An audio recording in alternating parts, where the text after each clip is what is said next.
Vamos para a palavra de hoje, então, abençoados? Vamos lá, né? Ou não? Ah, tá. Então vamos, né? Anote aí a palavra dessa manhã. Você que está na internet pode anotar também o tema, anote os versículos, né? Se bem que amanhã, sempre às segundas-feiras, nós disponibilizamos esse resumo dessa mensagem, das mensagens, né? Nós disponibilizamos nossa página no Facebook, que é o facebook.com/Evangelho Genuíno.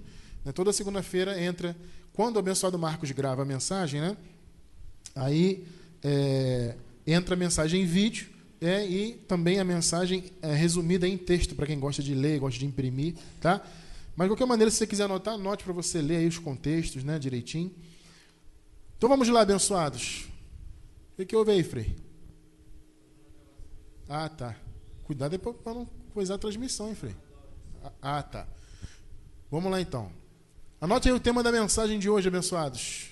Eis aí o tema de hoje. Nos gloriamos na cruz de Cristo. Amém. Você se gloria onde? Nós nos gloriamos na cruz de Cristo. Vamos ver o que significa isso? Nosso tema, nosso versículo, né, inicial está em Gálatas, capítulo 6, verso 14. Gálatas 6, 14. Nos gloriamos na cruz de Cristo. Gálatas 6, 14, o apóstolo Paulo escrevendo aos Gálatas diz assim: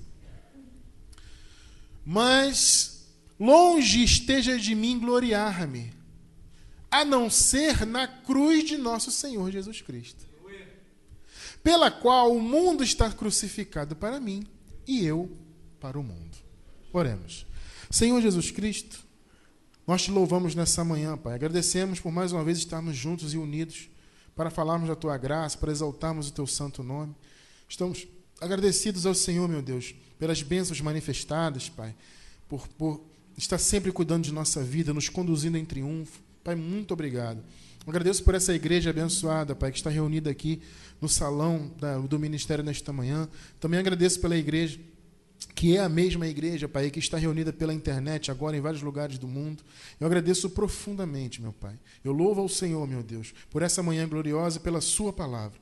E eu recebo que essa palavra vai correr ainda mais e muito mais. E muitas outras vidas irão receber este conhecimento tão precioso. Nós já agradecemos por tudo e te glorificamos em nome de Jesus Cristo. Amém. Santa Igreja do Senhor Jesus, povo abençoado, salvos pela graça, mais do que vencedores, igreja sem ruga, sem mácula, livres do pecado, libertos do império das trevas. Amém? Amém. Glória a Deus, né? Nós nos gloriamos na cruz. Eu louvo muito a Deus por isso. E o apóstolo Paulo fala, né? Mas longe esteja de mim gloriar-me. Abençoados, quando nós entendemos a graça, nós entendemos que no homem não há glória nenhuma. Toda a glória é de Deus, vem de Deus e pertence a Deus. Você recebe isso? Por isso que o apóstolo Paulo diz, olha, longe esteja de mim gloriar-me. Muitos de nós, abençoados, pertencemos ao sistema religioso, né? Durante muito tempo, aliás, eu particularmente pertenci durante 20 anos, praticamente, da minha vida, pouco mais de 20 anos, né? E durante o tempo que nós estivemos submetidos, abençoados, a aquelas mentiras, aquele sistema maligno, né? Como eu disse, a maioria de nós esteve lá, nós aprendemos a nos gloriar em nós mesmos, e não na cruz. Se você parar para observar, eu sei que não é bom ficar voltando ao passado, lembrando da época do sistema, mas didaticamente às vezes é bom, né? E aí você voltando o seu pensamento, você vai se lembrar quantas vezes você se gloriou em você mesmo. Porque a religião, ela traz isso. Ela traz a glorificação para o homem, né? Ela tira, por assim dizer, né, a autoridade de Deus, tira no sentido do conhecimento, né? Não que Deus perca a sua autoridade, Ele nunca perde a sua autoridade. Mas eu digo em relação ao conhecimento da pessoa, né? A pessoa pensa, né, que tudo depende dela. Então isso é como se nós estivéssemos tirando a autoridade de Deus, o poder de Deus, a soberania de Deus. Você vê, por exemplo, na religião, essa coisa do livre-arbítrio para a salvação. né, que as pessoas criaram aí fora, e que a Bíblia não fala nem disso, mas é uma doutrina defendida. Por quê? Porque eles pegam versículos, isolam versículos, né, adaptam a visão deles tal, e criaram um tal de livre-arbítrio para a salvação. Não, que o homem tem livre-arbítrio. O que é isso no fundo? É retirar a soberania de Deus e transferir o poder para o homem. Se o homem tem poder de escolha, eu escolho ser salvo, eu escolho Deus. Como se Deus fosse um pedaço de bolo de café. Você quer um cafezinho, um bolo? Eu quero, me dá. Não, eu não quero. Pessoal, Deus não é pedaço de bolo, não é cafezinho, não. Deus é Deus. Você não tem que escolher nada, decidir nada, é Ele que decide. Está entendendo isso? Isso é soberania. E nessa questão da religiosidade é isso. As pessoas acham que elas têm livre-arbítrio, elas acham que elas é que se salvam, elas que se esforçam. Elas ganham uma bênção, elas acham que ganharam a bênção porque elas jejuaram, porque elas participaram da campanha, porque passaram óleo na cabeça, porque se esforçaram daqui, se esforçaram dali. Espiritualmente falando, né? Claro que para você conquistar as coisas tem que haver um esforço. Nós já ensinamos isso aqui muitas vezes. Mas é um esforço humano, ou seja, é um esforço que cabe a você. Um exemplo prático, né? Você quer um emprego bom. Eu quero um emprego melhor, um emprego bom. Quero. Você vai ficar sentado em casa esperando? Vai cair do céu? Não vai. Existem coisas que cabe a você fazer. Então você vai fazer um curso preparatório, você vai estudar aquilo ali, aquilo lá, vai fazer um curso, uma faculdade, etc. Vai mandar o seu currículo, vai fazer a prova. Isso é a sua parte, é o seu esforço. Agora, existe a parte de Deus, que é o impossível, né? A palavra diz que o impossível pertence a Deus. Então nós fazemos o que é possível, Deus realiza segundo a vontade dele, obviamente, o que é possível. Agora, as pessoas acham que tem que se esforçar espiritualmente, né? Buscar espiritualmente uma bênção que na verdade já é dela. Porque nós, abençoados, estamos abençoados já com toda a sorte de bênçãos. Essas bênçãos estão no Espírito, né? E pela fé nós podemos, vez ou outra, manifestá-las, confessando, etc, etc. Mas daí você querer conquistar uma bênção com seu esforço religioso, não, isso é gloriar-se em si mesmo. Nós não nos gloriamos em nós mesmos. Se nós observarmos o contexto geral da carta dos Gálatas, né, que Paulo escreveu aos Gálatas, nós veremos que o principal motivo de Paulo ter escrito aquela carta foi o envolvimento daquela congregação, daquela igreja, né, com as chamadas obras da lei. Naturalmente, a igreja foi fundamentada em graça, o próprio Paulo fala isso, né? Vocês foram criados na graça, agora estão voltando para o outro evangelho. Só você ver o contexto, logo no início da carta você vê Paulo falando isso, né? Então ele fala, vocês estão voltando, estão regredindo. Ele criou a igreja em graça, naturalmente, né, se despediu para continuar os seus afazeres ministeriais, e aí o sistema religioso entrou lá na igreja. Aproveitou a ausência do apóstolo e foi lá. Tem que fazer, tem que acontecer, tem que circuncidar, tem que guardar o sábado. Começaram a praticar obras da lei. Paulo, naturalmente, foi informado. Paulo, invadiram lá, hein? Você acha que ele escreveu a carta à toa? Vou cismar aqui, eu escrevi uma carta para eles. Não, você vê que a carta ela tem uma direção. Ela tem um propósito. Ele não escreveu só para cumprimentá-los. Não, a carta tem um propósito. Naturalmente, alguém chegou, Paulo, olha, ouvi dizer aí, invadiram lá, hein?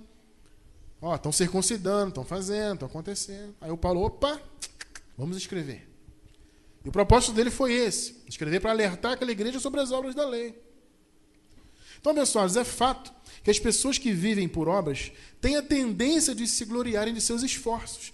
É o que acontecia conosco na época da lei, né? Então, eu mesmo, particularmente, vivi isso, né? Durante esses tempos que eu passei no sistema religioso, né? Eu vivi essa glorificação própria, achar que eu conseguia as coisas pelo meu esforço, pelo meu jejum, por isso, por aquilo. Quantas vezes eu vi pastores baterem no peito, quase que literalmente, né? Batendo no peito e dizendo, venha, tipo assim, né? Tal dia vai começar a campanha tal, você vem fazer, porque eu estive no monte durante 7 dias. Eu vou colocar a mão na tua cabeça, o capiroto vai sair da tua vida. Sabe? E eu fui lá, na época, né, a gente não tinha conhecimento, achava aquilo o máximo, né? Nossa, pastor poderoso demais, né? E ele falou, eu levei lá como é que é o negócio? O óleo e enterrei no monte. Olha só, gente, não estou brincando não, isso é verdade. O óleo, pastor Carlos sabe que eu não estou mentindo, né, pastor? Pastor Carlos sabe, inclusive ele já esteve lá nesse monte muitas vezes, né? Ele, seu Eduardo, né? Vocês têm um telhado de vidro, né? Então não podem falar nada, né? Estou brincando. Aí o pastor subiu lá no monte, né? E enterrou o óleo. O óleo passou, enterrou o óleo, nada. Ele comprou no Guanabara ali. Faltava meia hora para a reunião. Ô, irmão, corre lá que eu esqueci do óleo. Tô mentindo, pastor? Quantas vezes aconteceu isso? O cara falava que tinha enterrado o óleo tinha passado com ele no monte, nada. Ele comprou no Guanabara meia hora antes da reunião, né? Eu enterrei o óleo veio que veio danado, vou passar na tua cabeça e você vai ser abençoado. Isso é uma glorificação, meu irmão, do seu esforço. Quer dizer que a pessoa vai passar na tal campanha lá que ele inventou, né? E vai ser abençoada, vai receber bênção porque ele esteve no monte? Isso é glorificação de quem? Do homem. Olha, quantas vezes o pastor Carlos Dudu, né, sofria. Eu não sofria tanto não, sabe? Mas eles sofriam muito, né?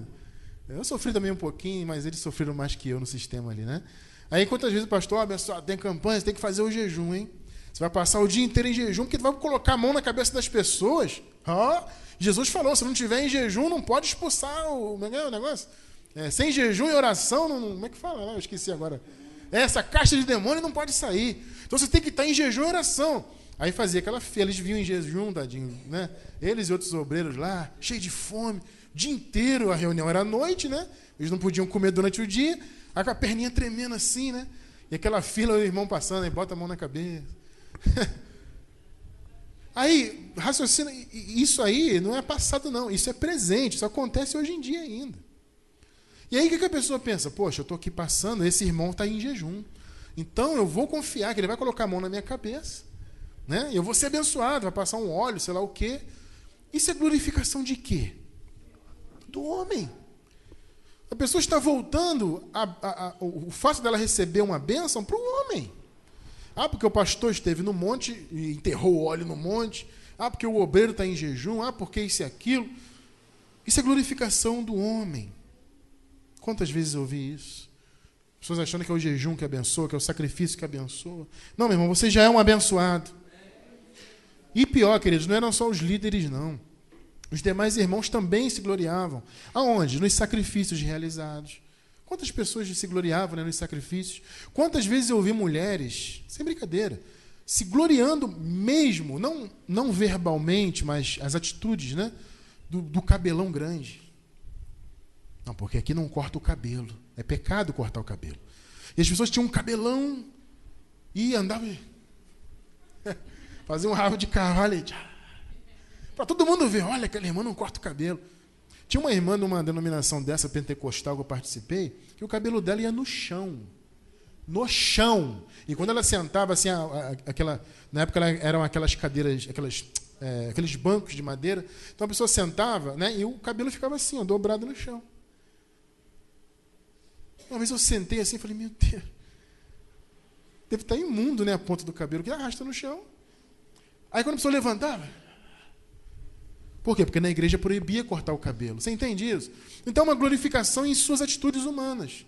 O que isso tem a ver de cortar cabelo, deixar de cortar cabelo? Mas o Paulo falou lá. Ele falou porque naquela época era assim. É uma questão de contexto histórico. Né? Naquele contexto sociocultural, era um problema a mulher cortar o cabelo, raspar a cabeça. Agora eu te pergunto, você vive na cidade de Corinto? Hã? No ano que devia ser o quê? O ano 40, 50, sei lá? Você vive nessa época lá? Não, nós vivemos em 2014 no Brasil.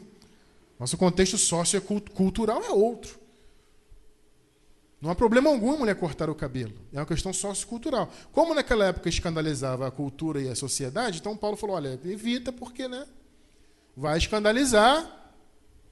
Escandaliza hoje? Não, porque nós vivemos uma outra cultura, um outro pensamento. Só que as pessoas querem trazer, né, esse tipo de coisa, trazer lá daquela época para cá e não adapta. E faz as pessoas viverem uma vida desgraçada, uma vida miserável, baseada em mandamentos de homens. Por quê? Porque não há entendimento, né? Quer prender as pessoas em mandamentos. Então a pessoa fica, não corta o cabelo e se gloriava disso. Eu faço jejum, se gloriava disso. Eu subi no monte, se gloriava disso. Se gloriando em ordenanças de homens, queridos. Só que, amados, a partir da chegada da revelação da graça em nosso entendimento, nós passamos a entender que a nossa glória não está nessas coisas. Nossa glória não está em mandamentos de homens. Nossa glória não está em ir num monte, em fazer jejum, em pagar preço, sacrificar, e guardar sábado, e passar óleo. Não! A nossa glória está em Cristo. A nossa glória, nós nos gloriamos na cruz de Cristo. É isso que o apóstolo está ensinando aqui. Louvado seja Deus.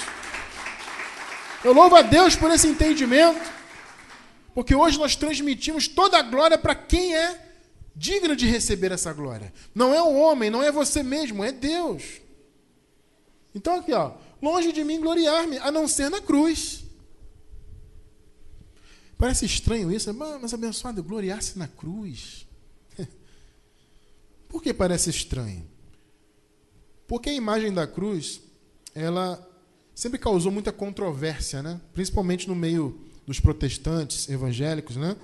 Porque algumas pessoas acham natural, né? A pessoa usar uma cruz pendurada no pescoço, no carro, né? Cola um adesivo de cruz, isso está louvando a Deus, etc. Já tem outros que não acham. Então há essa controvérsia, né? Aí uns penduram no pescoço, penduram no carro, nisso e naquilo. Abençoado, para mim, eu particularmente, não sou adepto de usar a imagem da cruz. Vocês já viram no nosso ministério alguma imagem de cruz? Não, nós não somos adeptos, porque nós entendemos que essa imagem tem que ser evitada porque ele é um símbolo de maldição. Você está proibindo as pessoas de usar. Eu não estou proibindo ninguém de nada. Você quer pendurar no pescoço? Pendura. Quer usar brinco de cruz? Usa, que ninguém proíbe ninguém de nada. Mas é uma questão de consciência, do meu modo de entender, né? Como a palavra revela, na verdade, né? E nós entendemos pela palavra, não porque eu achei, não é achismo meu, é o que está escrito. A cruz é um símbolo maldito. Gálatas 3,13. Vamos entender bem isso aí. Gálatas 3,13. Olha só o que diz aqui. Cristo nos resgatou da maldição da lei. Oh, que bom, né? Que palavra, né? Como que ele fez isso? Fazendo-se maldição por nós. Ele se fez maldito em nosso lugar. Porque está escrito, olha, maldito todo aquele que for pendurado no madeiro. Maldito. Cruz, lembra o quê? Maldição. Vai colocar cruz no seu carro para quê? Pendurar no pescoço, para quê? É proibição? Não é, mas é uma questão de consciência. Abençoados, a cruz, desde antes de Cristo, ela já representava maldição. Deuteronômio, vamos ver isso aí, né, historicamente?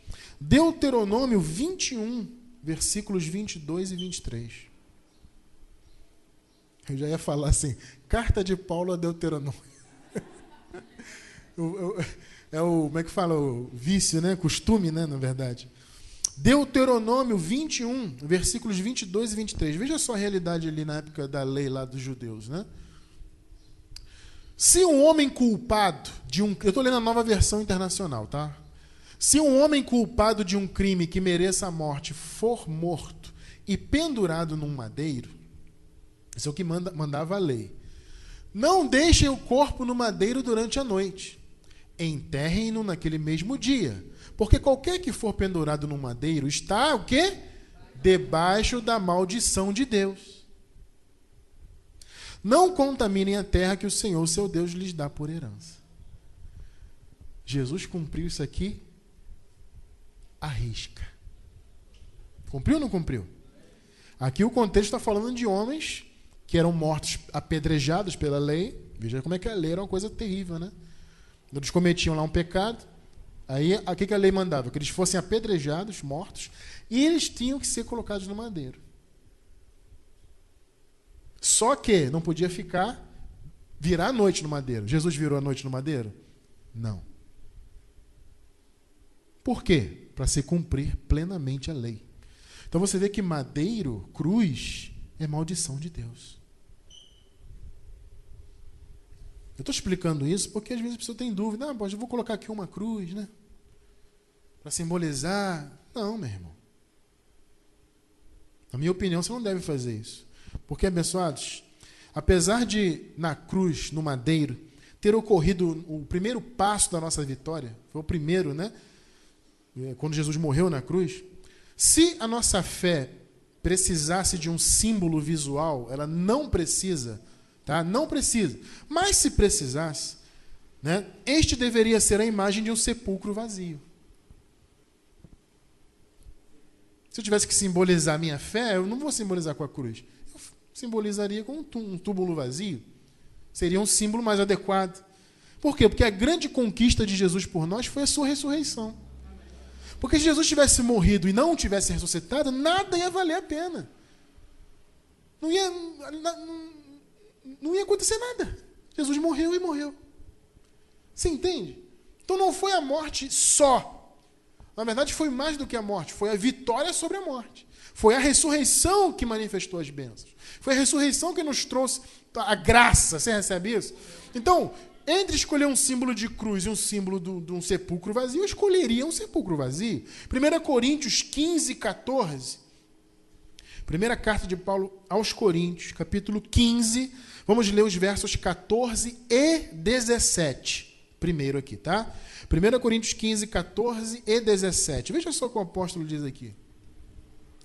E, se Cristo não ressuscitou, logo é vã a nossa pregação, e também é vã a vossa fé. Se Jesus tivesse morrido e não tivesse ressuscitado, o que está escrito aqui? Vã é a nossa pregação, e vã, ou seja, inútil, é a vossa fé. Percebe que o símbolo real é a ressurreição? 17.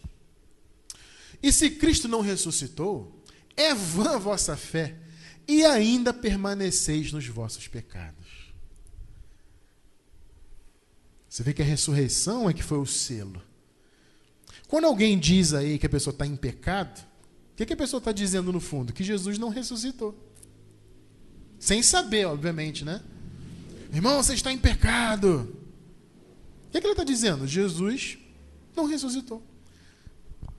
Percebeu o que Paulo falou aqui? Se Cristo não tivesse ressuscitado, por que Paulo falou isso aqui? Porque havia, né, pessoas que pregoavam que a ressurreição não existia.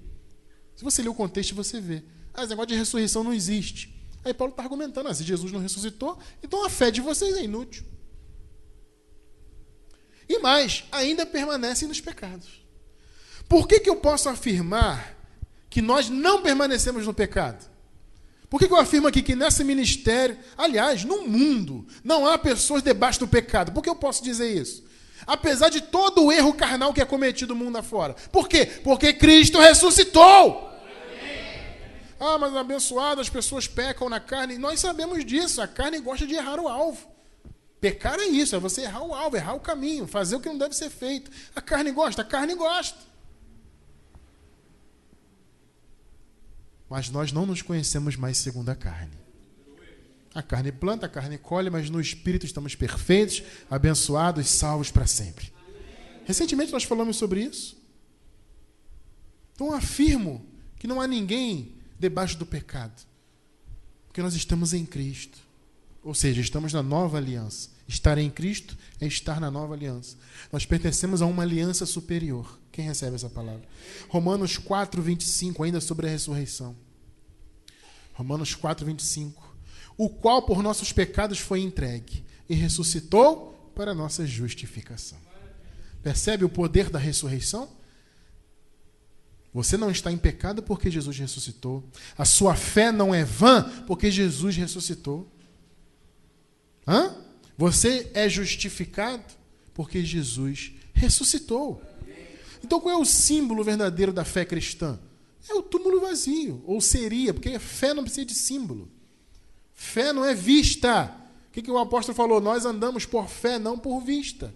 Eu não tenho que simbolizar nada, mas estou dizendo assim, se tivesse entre a cruz e o sepulcro, eu preferiria o sepulcro vazio. Só que nós não precisamos disso. Amém ou não? Então, abençoados, está claríssimo, né, nesses textos que acabamos de ler, que a legitimação da nossa fé vem da ressurreição do nosso Senhor. Ainda assim, abençoado, de qualquer maneira, é importante você ter em mente, sabe, que você não tem que simbolizar nada. Veio da ressurreição, então vou colocar um sepulcro vazio aqui na minha casa. Não precisa disso. vou desenhar aqui um túmulo vazio. Não precisa. Não precisa. Amém ou não? Está claro isso? Ou não está claro? Está claro, né? Amém. Pessoal, não obstante nós não precisarmos de simbolismo na nossa fé, né? E o fato da cruz ser um símbolo de maldição, inclusive, por que o apóstolo Paulo disse para eu me gloriar na cruz? Não é curioso isso? Você acabou de ver comigo que a cruz é símbolo de maldição. Que o fechamento da obra de Deus é que deveria simbolizar que é a ressurreição de Cristo. Mas Paulo fala para nos gloriarmos na cruz. Por que ele fala isso? Vamos entender isso. Quando ele escreveu para os Gálatas, como eu disse no início, ele escreveu para que os Gálatas fossem demovidos daquela ideia de servir a Deus por meio das obras da lei.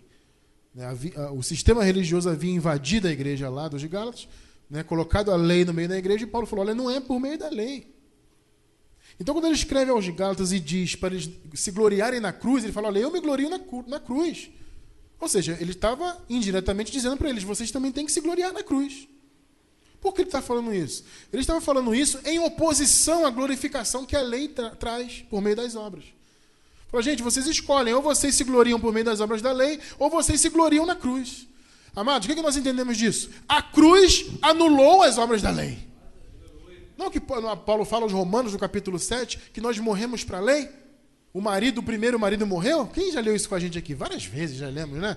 Romanos, capítulo 7, versículo 1 até o 4. Leia Paulo falando de casamento. Ele não está falando do casamento de duas pessoas. Ele está falando do marido antigo e do marido novo. O marido antigo é o Cristo que morreu. O marido novo é o Cristo ressuscitado. Percebe isso? Nós pertencemos a quem? Ao outro, ao que ressuscitou. Nós pertencemos ao que ressuscitou. Então ele está falando, olha, abençoado, você agora não tem que se gloriar mais nas obras da lei. Glorie-se na cruz. O que é gloriar-se na cruz? Filipenses 3:3. Vamos ver aqui. Filipenses 3, versículo 3. Porque a circuncisão somos nós. Paulo fala isso, é interessante, por quê? Porque também havia muito isso, né? Os religiosos, eles eram, a maioria, de origem judaica. E eles cumpriam a lei, né? Então eles acreditavam em Jesus, mas também cumpriam a lei. Viviam uma vida dúbia, né? Como a maioria do sistema religioso vive hoje, né? Eles creem em Jesus, mas praticam obras da lei. Os religiosos batiam no peito também dizendo, nós somos a circuncisão. Olha, vocês têm que dar ouvidos para nós, porque nós é que somos judeus. Nós temos a mesma descendência de Jesus. Né? Entendeu a lógica deles? Aí Paulo fala assim, olha, não, gente. Nós somos a circuncisão. A verdadeira circuncisão. Não a circuncisão da carne, mas a do espírito, do coração. Então todos nós somos circuncidados? Somos, no coração. Não é na carne, percebe isso? Então ele fala, olha, a circuncisão somos nós. Quem? Os que cumprem a lei? Não. Nós que servimos a Deus como? Em espírito. Por meio da graça. Nós somos a verdadeira circuncisão, a genuína. E nos gloriamos em Jesus Cristo. E não confiamos na carne. Percebe? Nesse ministério aqui não se gloria na carne. Abençoado, a bênção se manifestou. Glorifique a Deus pela bênção. Aqui nós não precisamos de campanhas, sacrifícios, jejuns, montes, nada disso. Nós pedimos a Deus, nós confessamos e, segundo a vontade de Deus, se manifesta. Quando se manifesta, a quem nós glorificamos? A Deus. Jamais ao homem. O pastor poderoso orou por mim, eu fui abençoado. Não. O jejum que eu fiz me fortificou a bênção. Não. Quantas pessoas ficam aí anos e anos nessas denominações atrás de bênção? Nunca consegue nada. E luta daqui, luta dali. Porque está glorificando homens. Aí não consegue nada, faz 3, 4, 5, 6, 10 campanhas, não dá nada certo. Aí vai no pastor. Pastor, já fiz 10. Já passei óleo, já jejuei, já comi não sei o quê. O que o pastor fala? Adivinha, dá um chute, o que ele fala? Você não tem fé, irmã. Ou irmão, né? É tua fé. Aí ele se exime, né? Ó, você não ganhou por causa da fé. Então o que você tem que fazer? Jejuar mais, ir mais um monte, passar mais óleo na cabeça, etc. Para ativar a fé. Essas artimanhas, meu irmão, nós conhecemos todas. Nós que viemos do sistema conhecemos todas. São artimanhas. Nós temos um chamado a glorificar o Senhor. Você está esperando uma vitória se manifestar na sua vida? Confesse ela, ore a Deus, peça a Deus. É isso que a palavra manda. Não é isso que a palavra manda? Paulo escrevendo aos Filipenses, o que ele diz? Não andeis ansiosos por coisa alguma. Antes, em tudo, as vossas petições sejam conhecidas diante de Deus. É o que a palavra manda. Você quer uma manifestação abençoada? Eu estou esperando, apóstolo, uma manifestação de Deus na minha vida. Confesse ao Senhor, se for a vontade de Deus, porque só se manifesta o que é de Deus. Se for, Deus vai manifestar na sua vida por meio da sua confissão. Por quê? Porque a bênção já está no seu espírito. Você não tem que sacrificar, passar óleo e pastor poderoso, e o pastor foi no monte, agora sim. Não é pastor foi no monte. Você tem que dizer assim, eu sou um abençoado, por isso eu vou conseguir. Eu sou um eleito, por isso eu vou conseguir. Eu tenho o Espírito Santo na minha vida, por isso eu vou conseguir. Eu confesso, por isso eu vou conseguir. Não é que o pastor é poderoso, porque o padre não sei o quê, porque o óleo. Nada disso. A glória é na cruz. As pessoas, por exemplo, na questão da salvação, elas dizem que elas são salvas pelos seus esforços. Isso é se gloriar nela. Nós não dizemos, somos salvos por Cristo. Não fizemos nada pela salvação. Por quê? Porque a glória é dele. A salvação foi pelo que ele fez na cruz. Isso é se gloriar na cruz. Não é, veja bem, gloriar-se na cruz não é você colocar um símbolo da cruz na sua casa. Gloriar-se na cruz é você se gloriar do que foi feito nela. Porque a morte de Cristo foi o primeiro passo da nossa vitória eterna. Ele morreu na cruz e ressuscitou. Isso nos garante a vitória. Essa posição de abençoado que você tem, que você é, as suas conquistas, abençoado, as suas vitórias que você almeja e que você vai conquistando dia a dia, isso vem do poder de Deus na sua vida. Vem da cruz. Não vem do homem, não vem do jejum, não vem do monte, não vem dessas bobajadas, não. Vem de Cristo. A bênção que você espera vem de Cristo. Na verdade, já está em você, porque veio dele. Ela vai se manifestar segundo a vontade de Deus. Aí você faz o quê? O que a palavra diz? Pede. Pede. Deus, eu quero. Confesse. Vai se manifestar segundo a vontade de Deus. Vou esperar em Deus, etc. Vocês conhecem o caminho. Então você que está na internet, meu irmão, que está aí, vai numa denominação aqui, faz campanha, faz na outra ali, faz campanha, e vai na outra ali o pastor que é poderoso, o outro pastor faz a pessoa cair, ele bota a mão na cabeça, a pessoa cai no chão, e o outro passa o óleo, e o outro... Meu irmão, esquece tudo isso. Você não precisa de ninguém. Você não precisa de religioso nenhum colocando a mão na tua cabeça. Você é um abençoado, meu irmão. Não tem que estar dependendo de homem, de X, de Y, de denominação, de religião X. Você tem Cristo. Cristo é o caminho, não é religião. Então nós nos gloriamos na cruz. Então quando eu digo eu sou salvo pela graça, eu estou me gloriando na cruz. Quando eu digo eu sou um abençoado, com toda a sorte de bênçãos, sem nenhum esforço, Deus me deu pela graça, eu estou me gloriando na cruz. Quando eu digo que a bênção que se manifestou na minha vida veio de Deus pela fé e se manifestou, eu estou me gloriando na cruz. Não em homens, não em sacrifícios, não em religião, na cruz. Então você que está aqui agora recebendo essa palavra, você que está na internet, entenda isso. Tudo que você é, tudo que você tem é pela graça. Pela graça. Isso é gloriar-se na cruz. 1 Coríntios 15, 10, só a parte A do versículo. Ó. Mas, pela graça de Deus, sou o que sou. O que você é? Sou um abençoado, um eleito, salvo, filho de Deus, predestinado. Você é o que você é, porque você se esforçou no sacrifício. Não, você guardou o sábado, é por isso, você passou óleo, fez jejum. Não, pela graça. Isso é se gloriar na cruz. A nossa glória está no que foi feito na cruz. Não é a imagem da cruz, veja bem. Não é o objeto cruz, não é isso. É o que foi feito lá. A morte de Cristo. O primeiro passo da nossa vitória. Nós que nos gloriamos na cruz, nós que nos gloriamos em Jesus Cristo, para nós a graça de Deus nos basta. A graça nos basta. Irmão, eu tenho a graça. O que eu preciso de mais? Espiritualmente falando. Nada. Recentemente nós pregamos sobre sermos plenos, né? A palavra diz em Colossenses, capítulo 2, versículo 10, e estáis plenos nele, perfeitos, completos. Quer dizer, eu não preciso de mais nada, eu tenho tudo porque Cristo me deu tudo. A graça basta. Nós encerramos com 2 de Coríntios, capítulo 12, verso 9. Segunda carta do Paulo aos Coríntios, 12, 9. Tira essa telinha aí, Frei, para mim, por favor. Isso, obrigado. 12, 9. E disse-me, o que está escrito ali? A minha graça te basta, porque o meu poder se aperfeiçoa na fraqueza. De boa vontade, pois, me gloriarei nas minhas fraquezas. Olha que coisa linda. Quando você se gloria na fraqueza, o que você está dizendo? Que a sua dependência é de Deus. Você não está se gloriando na sua força. Você não está se gloriando no que você é, no seu sacrifício, no seu isso, no seu aquilo. Não. Você se gloria na fraqueza.